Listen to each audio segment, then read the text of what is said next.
గోవిందాయ నమః. హిందూ బంధువులందరికీ జయ శ్రీరామ్, వందే మాతరం. సుందరకాండ పారాయణం చేయడం వలన మంచి ఉద్యోగం వస్తుంది, వెంటనే ఉద్యోగం వస్తుంది, అనుకున్న ఉద్యోగం వస్తుంది అని ప్రచారం చేస్తున్నారు. చాలామంది ఉద్యోగం కోసం సుందరకాండ పారాయణం చేస్తున్నారు. సుందరకాండ పారాయణం చేయడం వల్ల ఉద్యోగం వస్తుందా? ఎలా పారాయణం చేయాలి, ఎందుకు పారాయణం చేయాలి, చేస్తే ఎప్పుడు ఉద్యోగం వస్తుంది, అలాగే ఇంకొన్ని మంచి విషయాలు కూడా ఈ వీడియోలో తెలుసుకునే ప్రయత్నం చేద్దాం.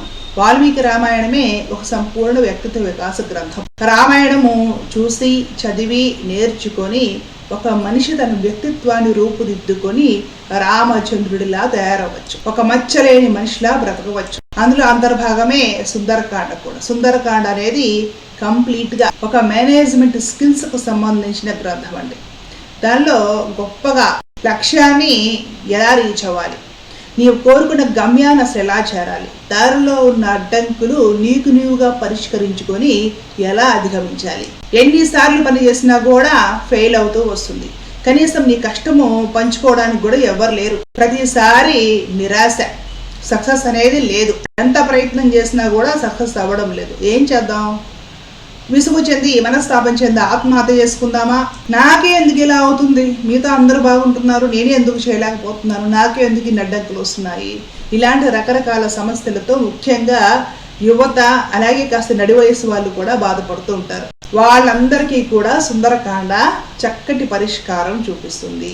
అసలు ఎదుటి మనిషితోటి మాట్లాడే విధానం ఏమిటి, చక్కగా మాట్లాడే విధానం ఏమిటి, ముందు మాట్లాడడం తెలియాలి కదా. మన ఇంట్లో మనతో పాటు ఉండే ఒక మనిషి మనసు గెలుచుకోవాలంటేనే, వాళ్ళు మనల్ని ప్రేమగా చూడాలంటేనే మనం చక్కగా మాట్లాడడం నేర్చుకోవాలి. మరి బయట ఉద్యోగము వ్యాపారము చేస్తున్నప్పుడు చక్కటి మాట అవసరమే కదా, కమ్యూనికేషన్ అవసరం కదా. అది సుందరకాండ నేర్పుతుంది. చిన్న ఉదాహరణ ఒకటి చెప్తాను మీకు. వానరులందరూ కూడా సముద్రం ఒడ్డున కూర్చొని, ఆ సముద్రం దాటి అవతలకి వెళ్ళాలి. అప్పటి వరకు ఎవ్వరూ అంత పెద్ద సముద్రాన్ని దాటలేదు. సుగ్రీవుడేమో పంపించేటప్పుడే వార్నింగ్ ఇచ్చాడు, 2 నెలలు టైం ఇస్తున్నా, ఈ లోపల సీతమ్మ వారి జాడ కనుక్కొని రాకపోతే అలా ఎవరు తిరిగి వస్తారో వాళ్ళని చంపేస్తాను నేను అని. చాలా మంది వానరులు అక్కడ డిసప్పాయింట్ అయి కూర్చున్నారు. ఆ కూర్చుని వాళ్ళలో అంగదుడు కూడా ఉన్నాడు. అంగదుడు అంటాడు కదా, సుగ్రీవుడు నాకు సొంత తండ్రి కాదు, వాళ్ళ అన్న వాలి కొడుకు నేను, మా నాన్నని సుగ్రీవుడు చంపేశాడు, నేను సొంత కొడుకుని కాదు కదా, నా మీద ప్రేమ ఎందుకు ఉంటుంది, ఇప్పుడు సుగ్రీవుడు రాజ్యం వెళ్తున్నాడు, తర్వాత రాజ్యాన్ని నాకు ఇవ్వడు, నేను చచ్చిపోతే తను బ్రతుకున్నంత కాలం తానే రాజ్యం వెళ్ళిపోవచ్చు. ఇప్పుడు సీతమ్మ వారి జడవుడు కనిపెట్టలేకపోయాం కాబట్టి శుభ్రంగా వెనక్కి తిరిగి వెళ్ళాక మీ అందరికంటే ముందు సుగ్రీవుడు నన్ను చంపేస్తాడు. డిసప్పాయింట్ అయ్యి తనలా అనుకొని అలాగే మాట్లాడతారు. ఆ చుట్టుపక్కల ఉన్న జాంబవంతుడు, నీలుడు ఇత్యాది కాస్త పెద్ద వానరులు అంటారు కదా అంగదుడితోటి, నాయన సుగ్రీవుడితో మొదటి నుండి మేము ఉన్నాము, సుగ్రీవుడి విషయం మాకు తెలియదా, మమ్మల్ని సంప్రదించకుండా సుగ్రీవుడు ఏ పని చేయడు, ఏ నిర్ణయము తీసుకోడు. సుగ్రీవుడికి సొంత కొడుకు లేడు, ఉన్నది నువ్వు ఒక్కడే వారసుడివి, నిన్ను ప్రేమించక నీకు రాజ్యం ఇవ్వక ఇంకేం చేసుకుంటాడో చెప్పు, మేమందరం పెద్దవాళ్ళు ఉన్నాం కదా, నీకు అన్యాయం చేయనిస్తామా, నీలో ఏదైనా దుర్గుణాలు దుర్లక్షణాలు ఉన్నాయంటే అది కూడా లేవు, నువ్వు చాలా మంచివాడివి, నిన్ను సుగ్రీవుడు ఎందుకు కోపగించుకుంటాడు, మేమందరం ఉన్నాం కదా, కాబట్టి నిరాశ పడకు, ధైర్యంగా ఉత్సాహంగా ఉండు. ఇవి మాటలు. మనం ఏం చేస్తామో తెలుసా అండి, ఎవరైనా నా జీవితం ఇలా కాలిపోయింది, ఏం చేసినా కూడా అవ్వడం లేదు, కర్మ, ఇంట్లో పరిస్థితులు కూడా బాగాలేవు, చాలా కష్టాలు పడుతున్నాము, తిట్లు తింటున్నాము అనగానే మొదలు పెట్టేస్తాం, ఏంటోనమ్మా ఇది తలరాత, చూస్తున్నాగా పుట్టిన దగ్గర నుండి నువ్వు బాధలు పడుతూనే ఉన్నావు, దేవుడు నీకు మేలు చేయట్లేదు, దేవుడు ఎందుకో నిన్ను చల్లగా చుట్టలేదు, ఏ జన్మలో ఏ పాపం చేసుకున్నావో పాపం అనుభవిస్తున్నావు, నీ బాధలు చూస్తుంటే నా గుండె చెరువు అయిపోతుంది అంటే ఈమె ముందే డిసప్పాయింట్గా ఉంటే ఇంకా డిసప్పాయింట్ చేసి ఇలా నేడిపించడం. ఇలా నలుగురు మాట్లాడితే ఆ తర్వాత చేరా సిరిగిపోయాను, ఇంకా నిర్ణయం తీసుకోవాలి, అంతే కదా. ఎవరన్నా డిసప్పాయింట్ అయిపోయి బాధలో ఉంటే ఎలా మాట్లాడి వాళ్ళ మనసును మార్చాలి, ఎంత చక్కగా మాట్లాడవచ్చు, మాట్లాడి వాళ్ళల్లో ఆ అనుకూలమైన సకారాత్మకమైన పరిస్థితి అంటే ఆ పాజిటివ్నెస్ ఎలా పెంచవచ్చు, ఇవన్నీ సుందరకాండలో మనకు అర్థమవుతాయండి. సుందరకాండ పారాయణం చేయడానికి కూర్చున్నప్పుడు కూడా నాకేదో ఉద్యోగం, పెద్ద ఉద్యోగం వచ్చేస్తుంది, ఇది పారాయణం చేయగానే కాదు, నీవు శ్రద్ధ పెట్టి అక్కడ పరిస్థితి ఏమిటి, ఏ పరిస్థితిలో ఎవరు ఎలా ప్రవర్తిస్తున్నారు, ఏ పరిస్థితుల్లో ఎవరు ఎలా చేస్తున్నారు, ఎన్నో ఆటంకాలు ఎదురైనా కూడా ఆంజనేయ స్వామి ఒక్కడే ఎలా లంకకు చేరాడు. ఆ లంకలో మొత్తం రాక్షసు, ఎన్నో మాయాజాలాలు ఉంటాయి, చేరడం అంత తేలిక కాదు. ఎంత తెలివిగా ఆంజనేయ స్వామి ఒక్కడు సింగిల్ పర్సన్ వేలాది లక్షలాది కోటాను కోట్ల మంది రాక్షసులున్న చోటకి వెళ్ళి జయించుకొని తిరిగి వచ్చాడు. ఎక్కడ ఎలా మాట్లాడాడు, ఎక్కడ ఎలా ప్రవర్తించాడు. కనపడని వాళ్ళ దగ్గర కనిపించలేదు, కనిపించాల్సిన వాళ్ళ దగ్గరే తన పరిచయం ఇచ్చుకున్నాడు. ప్రతి ఒక్క విషయం మనకు అర్థం చేసుకోవాలండి. ఆంజనేయుడు ఎలా ప్రవర్తించాడు, జాంబవంతుడు ఎలా ప్రవర్తించాడు, ఇతర వానరులు ఎలా ప్రవర్తించారు, ప్రతిదీ కూడా మనము పరిశీలనాత్మకమైన దృష్టితో చదువుతూ ఉంటే మంచి మేనేజ్మెంట్ స్కిల్స్ మనలో డెవలప్ అవుతాయి. సుందరకాండ చక్కగా అధ్యయనం చేసిన వాడు ఇంటర్వ్యూకి వెళ్తే గొప్పగా మాట్లాడతాడు, వెంటనే వస్తుంది ఉద్యోగం. అంటే ఇది కేవలం మేనేజ్మెంట్ స్కిల్స్ డెవలప్ చేసుకోవడానికి మనకు వచ్చే పుస్తకమేనా? ఇది చదివితే ఇలా నేర్చుకోవచ్చు, ప్రిపేర్ అవ్వచ్చు, ఇంటర్వ్యూకి వెళ్తే ఓకే పాస్ అవ్వచ్చు, ఉద్యోగం వస్తుంది, ఇంతే అని అంటే లేదండి. సుందరకాండకు ఉండే మహత్యం సుందరకాండకు ఉంది. కానీ ఎటొచ్చి మనము గబావాయి 4 సర్కలు చదివేసి ఒక కర్పూరం వెలిగించేసేద్దాము, ఒక అరటిపండు నైవేద్యం పెడదాము, ఇది ఒక గోల చదువుదామని ఎలాగో సంకల్పం చేశాము, తొందరగా చదివేస్తే అయిపోతుంది, ఉద్యోగం వచ్చేస్తుంది. ఇలాంటి ఆలోచనలతో కాకుండా రోజు ఒక సర్గా అరసర్గా చదివినా కూడా అర్థం మీద తాత్పర్యం మీద దృష్టి పెట్టి లీనమైపోయి ఆ పరిస్థితిలో మనం ఉన్నట్లుగా, ఎదురుగా ఆంజనేయ స్వామి లంకకు వెళుతుంటే నీవు ఆ పక్కనే ఉండి చూస్తున్నట్లుగా, వానరులు మాట్లాడుకుంటుంటే నీవు అక్కడే కూర్చొని విన్నట్లుగా అంత తాదాత్మ్యత చెంది చదవగలిగితే ఆ మంచి స్కిల్స్, ఆ సుందరకాండలో చెప్పబడిన లక్షణాలు ఏమైతే ఉన్నాయో అవన్నీ కూడా మన మస్తిష్కంలో నిశ్చితం అయిపోతాయి.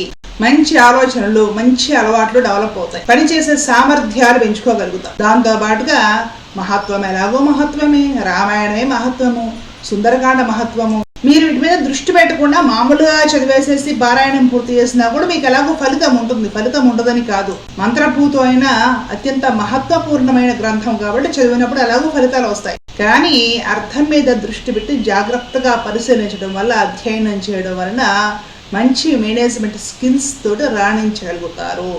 జాబ్లోకి వెళ్ళిన తర్వాత ఎలా జాబ్ చేయాలి, కో ఎంప్లాయీస్తో ఎలా మాట్లాడాలి, గ్రూప్ డిస్కషన్స్లో ప్రతి ఒక్క విషయంలో కూడా సుందరకాండ ఒక గురువులా పనిచేస్తుంది. కాబట్టి సుందరకాండ పారాయణం చేయాలనుకునే వాళ్ళు చక్కగా తాత్పర్యం మీద దృష్టి పెట్టి, ఆ సిచ్యువేషన్ మీద దృష్టి పెట్టి ఏం నేర్చుకోవాలి, ఇదిగో ఈ శ్లోకం చదివాను, ఏం నేర్చుకోవాలి నేను, మిమ్మల్ని మీరు పరిశీలన చేసుకుంటూ నేర్చుకోండి. అప్పుడు సుందరకాండ సంపూర్ణంగా మీకు బాగా ఉపయోగపడుతుంది. అలాగే నన్ను మన కామెంట్ సెక్షన్లో ఒక క్వశ్చన్ అడిగారు ఎవరో, దేవుడికి పూజ చేస్తూ ఉన్నప్పుడు లేదా కోరిక కోరినప్పుడు ఇలా పూలు రాలి పడుతూ ఉంటాయి, అలాగే యూట్యూబ్లో కూడా చాలామందికి చూపిస్తున్నారు, ఇది ఎంతవరకు నిజమో నాకు చెప్పండి అని చాలాసార్లు అడిగారు. చూడండి, దేవుడికి పూజ చేయడము అనేదండి మన కంప్లీట్గా వ్యక్తిగతమైన విషయం, ఇంట్లో విషయం, మనం చేసుకునే సాధనకు సంబంధించిన విషయం. సాధన చేసుకున్న వాళ్ళు ఎవ్వరూ కూడా మాకు ఇలా జరుగుతున్నాయి అలా జరుగుతున్నాయి అని బయటికి చెప్పుకోరు, ఫోటోలు వీడియోలు తీసుకోరు. ఏదో పూజ అంతా చేసేసి అయిపోయాక ఏదో ఆ దేవుడిని దేవతని చూపించడానికి ఒక వీడియో తీసేసి సరే పెట్టారు పబ్లిక్లో, యూట్యూబ్లో, నలుగురు చూసి ఆనందిస్తారు, మంచి విషయమే అంతవరకు. కానీ సాధన చేస్తున్నప్పుడు నాకు ఈ అనుభవాలు కలిగాయి, ఆ పువ్వులు రాలిపడ్డాయి, ఈ అక్షతలు రాలిపడ్డాయి, కళలో కనిపించి ఇలా చెప్పారు, కళలో అలాంటి రూపాలు కనిపించాయి, ఇలాంటివన్నీ కూడా ఎవ్వరూ సాధకులు పబ్లిక్కి చెప్పుకోరు. పబ్లిక్కి చెప్పుకుంటున్నారు అంటే నిజము కాదు అని అర్థం. నిజమైన సాధకులు ఎట్టి పరిస్థితుల్లోని విషయాలు పబ్లిక్కి చెప్పరు. ఇక 6-7 ఏళ్ల క్రితం నేను గుజరాత్లో ఉన్నప్పుడు పెళ్లికి ముందు అప్పుడే కొంచెం వాట్సాప్లు ఇవన్నీ వచ్చిన కొత్తలో ఒక వీడియో వైరల్ అయింది. మీకు ఎంతమంది గుర్తుందో నాకు తెలియదు. ఉత్తరాది వైపున ఒక సాధువు గారు ఏ గుళ్ళోకి వెళ్ళి దేవుడి ముందు నుంచి చేతులు ఇలా దోసులు పడితే టకీమని దేవుడి మెడలో మాల రాలొచ్చి సాధువు గారి చేతిలో పడుతుందన్నమాట. అట్లాగా 10-15 గుళ్ళల్లో షూట్ చేసి వీడియో వదిలేశారు. ఏ గుళ్ళో అయినా దేవుడి ముందుకెళ్ళి ఇలా దోసులు పడితే ఆ దేవుడి మెడలో నుండి మాల కట్టయి ఊడొచ్చి ఈ చేతిలో పడిపోతుంది. భగవంతుడు మనల్ని అనుగ్రహించాలనుకుంటే పువ్వులు ఆకులు రాల్చాల్సిన పని కూడా లేదండి. ఖచ్చితంగా ఆయనే అనుగ్రహించేస్తాడు. దానికి ముందస్తు సమాచారంగా పువ్వులు రాల్చి, ఆకులు రాల్చి, అక్షంతులు రాల్చి ఇట్లా చెప్పాల్సిన అవసరం ఆయనకి లేదు. లేదంటే పూజ చేసే సమయంలో పువ్వు రాలడము, ఆకు రాలడము, ఇది ఏదైనా కూడా మన వ్యక్తిగతమైన శ్రద్ధ మీద ఆధారపడి ఉంటుంది. ఉదాహరణకి ఏదో సందిగ్ధావస్థలో ఉన్నాం మనం, స్వామి ఇలా చెయ్యొచ్చా, నా పరిస్థితి ఇలా ఉంది అని నీ ఒక భారమైన హృదయంతో, నిజమైన హృదయంతో పరమాత్మ ముందు కూర్చొని పరమాత్మను ప్రార్థించేది ఆవేదన పరమాత్మకు చెప్పి శరణాగతి చేసినప్పుడు త్రికరణ శుద్ధిగా నీ భక్తి నిజమైతే ఆ సమయానికి ఆ పరమాత్ముడు ఏ పువ్వో తులసి పత్రమో రాల్చాడు అనుకో, అది కేవలము నీ భక్తికి నీ భావనకు సంబంధించిన, నీకు ఆ భగవంతుడికి మాత్రమే సంబంధించిన వ్యక్తిగతమైన విషయం అవుతుందండి. నేను ఉదయము పూజలో కూర్చొని దేవుడి ముందు చెప్పి ఏడ్చుకున్నాను, వెంటనే టకీమని కృష్ణుడు తులసిపత్రం రాజు చేశాడు అని పబ్లిక్గా చెప్పేసేసామంటే మనం డబ్బా కొట్టుకుంటున్నామని అర్థం, అంతే కదండి. భక్తుడికి భగవంతుడికి మధ్య ఉండవలసిన భావన, ఆ భక్తి భావన, ప్రేమ, ఆకర్షణ, ఇవి ఏమైతే ఉంటాయో వాటిని పబ్లిక్ లో ప్రచారం చేసుకుంటే అది కరెక్ట్ కాదని నేను అనుకుంటాను. ఎందుకంటే పబ్లిక్ ప్రచారం చేయాల్సిన అవసరం లేదు. దీనివల్ల ఏమవుతుందంటే చాలా మంది ఇళ్లలో కూర్చొని పూజలు తెగ చేసి కూడా, నేను తెగ పూజలు చేస్తున్నా, ఆ విగ్రహంలోండి ఫోటోలోండి ఏనాడు ఏమి రాలిపడలేదు అంటే దేవుడు నా పూజలు స్వీకరించడం లేదు కాబోలు, ఇలా అప్సెట్ అయిపోతారు. ఇంకొక విషయం ఏంటంటే విగ్రహాలకి ఫోటోలకి పువ్వులు పెట్టేటప్పుడు అవి సహజంగానే కొంచెం లూజ్గా ఉండి కాసేపటికి రాలి కింద పడము అవి సహజంగా జరుగుతూ ఉంటాయి. అవి కూడా సోషల్ మీడియాలో చూపించి చూసారా, ఆ శివలింగం మీద నుండి టక్కీమని రాలి మా ఇంట్లో పడింది, గణపతి మీద నుండి రాలి మా ఇంట్లో పడింది, వెంకటేశ్వర స్వామి మీద నుండి రాలి మా ఇంట్లో పడింది. ఏంటండి పడేది? విగ్రహాలకి ఫోటోలకి పూలు పెట్టి చూడండి, అవి రాలి పడుతూనే ఉంటాయి. సోషల్ మీడియాలో చూసిన ప్రతీది నిజమనే భావజాలాన్ని వదిలిపెట్టండి. ఎన్నో వీడియోస్ వస్తాయి, ఎంతోమంది చెప్తుంటారు, చూడండి, ఆనందించండి, మీకు ఏదైనా ఉపయోగపడుతుంది అనుకున్నప్పుడు దాన్ని స్వీకరించండి, అంతవరకు తప్పలేదు. నా వరకైతే నేను ఈ అద్భుతాలు, గొప్ప గొప్ప లీలలు నా కళాకారులు వచ్చి ఇలా చెప్పారు, ఇవి నేను అంత పట్టించుకొని వాటికి ఇంపార్టెన్స్ ఇవ్వను. మన ధర్మం మనం చేసుకుంటూ పోవాలి.